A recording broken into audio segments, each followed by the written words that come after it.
In the river there, you see there's the rhino carcass on your 12 o'clock. It's like a big rhino bull, so the horns would have been very big. The way we're carrying on, they're going to no longer be around. My grandchildren won't see the rhino.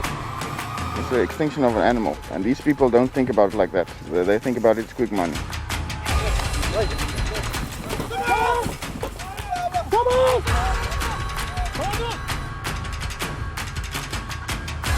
We won't stop until we win this war.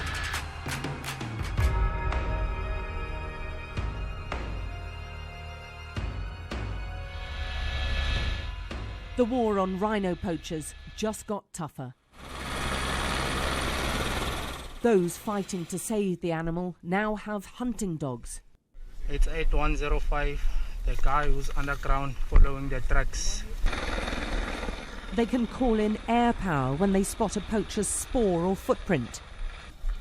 And the newly formed Rapid Response Unit is tracking the poachers 24/7.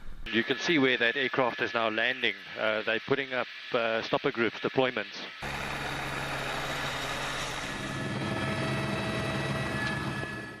We were given exclusive access to the anti-poaching teams in the Kruger, South Africa's largest national park. It's a massive area of land. It's up to us to police it. Sometimes it's a daunting task. And yes, you do get despondent, especially if you come upon carcasses on a daily basis. But we won't stop. I mean, we'll carry on until we win this war. They have 2 new helicopters, which means they've doubled their air power. But they're trying to protect rhinos in an area the size of Israel. This is a site that may disappear in the years to come. Because the way we're carrying on, they're going to no longer be around. And that's what motivates these people to go out day and night, 24 hours a day, to try to protect them. The vultures are the first to alert us to another slaughter. There's no sentiment in the African bush. The latest dead rhino is a feast for parasites.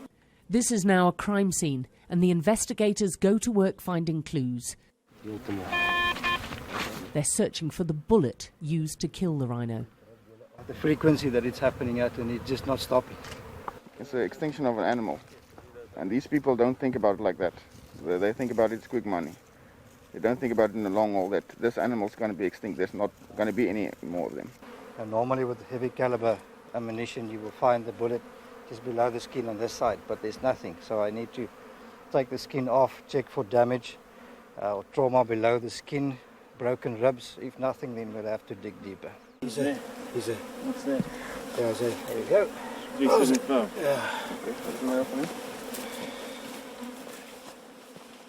It's evidence, and it can be used in court, so it's good. If we find something, we must send this back. It's a bullet evidence back. We send it to forensics in Pretoria. It's not nice. I don't want to tell my grandchildren that there were rhinos. I want to show them to them. So yeah, it's disturbing.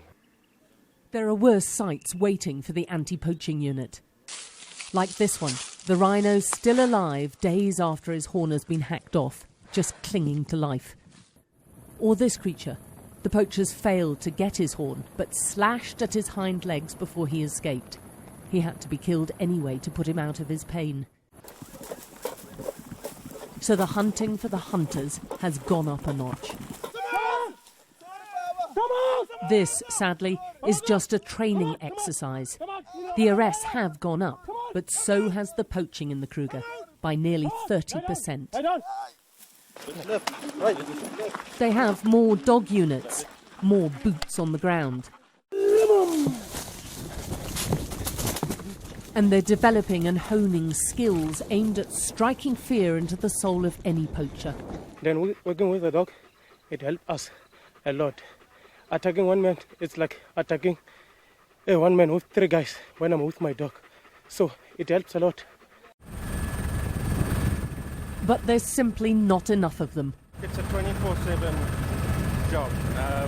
Any time of day, night, you've got to run in and you've got to react to shots or to poachers visual or to tracks.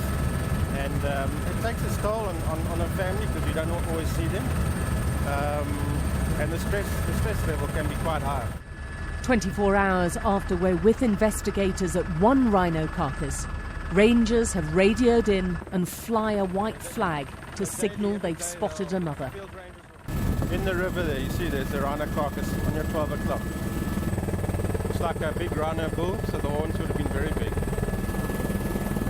They can shoot right along the fence here next to the river, or they can go 10, 12 kilometers into the park as well. They have their tactics as well. Then if you look at just other side this train, you'll see a person with cattle standing under the tree now. I don't know if you can see him there. Now that could be a scout. I'm not saying it is, but it could be.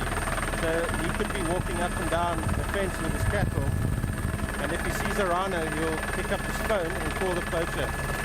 And that poacher will come and then shoot the rhino. It's a very big community. Lots of people.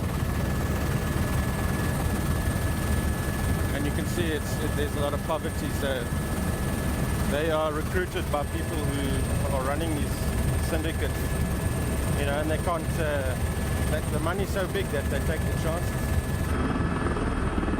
We join the rangers who've spotted the fresh carcass on the ground. The poachers operate in armed groups, usually in threes, and they're well equipped.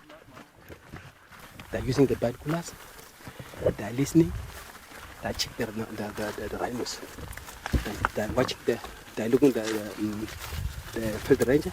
Where is the field ranger before they're shooting? So you must keep quiet always, all the time, when we're walking.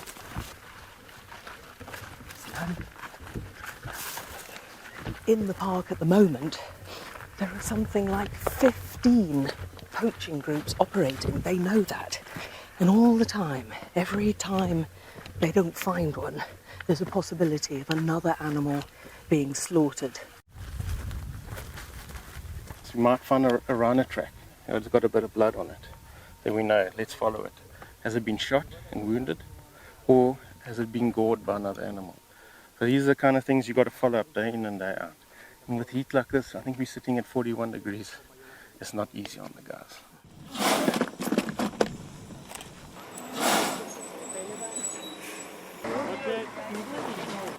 The crisis has led to some tough decisions. It's just under anesthetic now, so it's a normal rhino anesthesia. That's why we give it oxygen as well. No major issues at all.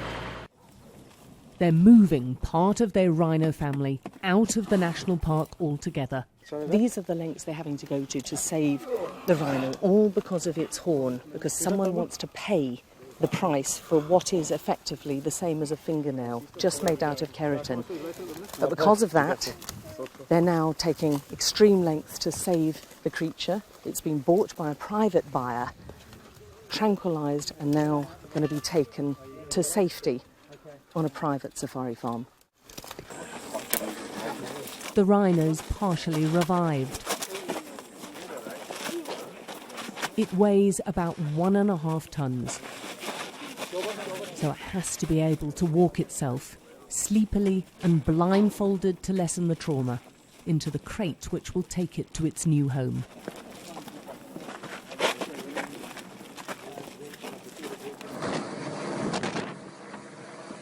Those killed leave behind young, which often also need to be rescued. Their relative light weight means they can be airlifted. Baby rhinos like Winter, left orphaned by poachers, are especially vulnerable in the wild. His ears were savaged by hyenas.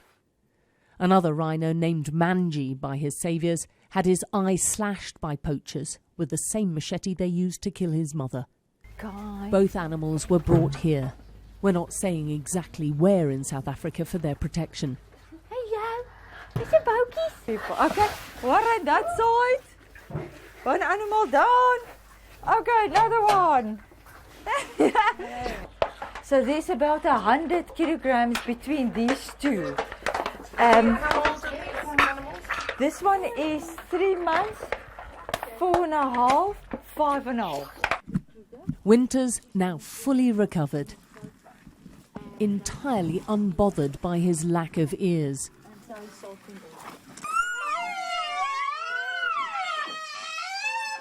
And Manji, squashed in the middle of 2 other orphans here, has barely a scar left from his deep cut.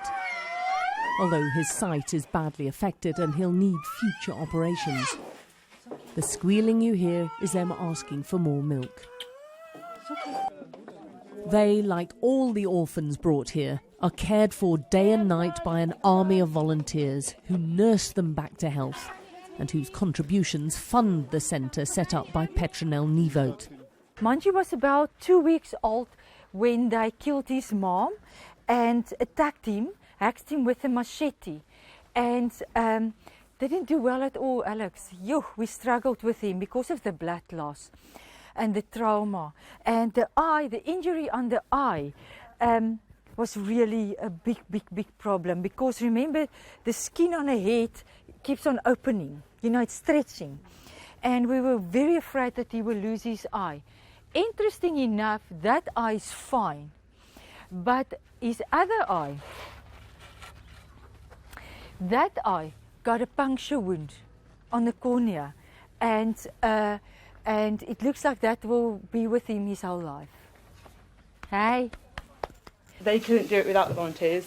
They really couldn't, because obviously you see so many rhinos, and now all the rhinos that are orphaned that come through Kruger. So that's every rhino. Obviously, most of them come from Kruger Park because that's the biggest sort of reserve around.